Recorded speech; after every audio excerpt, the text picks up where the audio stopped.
dumi-dumi naman dito. Hoy, magwalis ka nga. Nay, parang masama po yung pakiramdam ko. Wala akong pake. Dumadahilan ka na naman ha. Oh, magwalis ka. Sige po. Oh, magpunas ka din dyan ha. Nay, lumalala po yung sakit na nararamdaman ko. Aba, galing mo din umarte, no? Bilisan mo dyan. Marami pa akong papagawa sa'yo. Best Actor? Anak? Anak? Anak? A few moments later. Ikinalulungkot ko pero malala na ang sakit sa puso ng anak nyo. Hindi ko po alam, Dok. Sorry, anak. Kailangan na natin tong palitan sa lalong madaling panahon. Gawin niyo po lahat, Dok. Kailangan natin na magdodonate ng puso. Ako na pong bahala.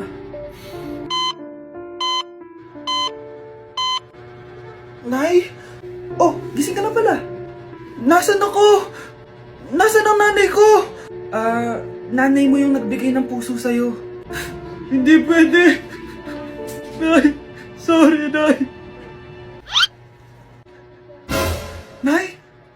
Buhay ka? Oo naman, anak. Buhay na buhay. Kanino puso yung nandito? Puso ng kambing yung nilipat sa'yo, anak. Ha? Magaling ka, ha?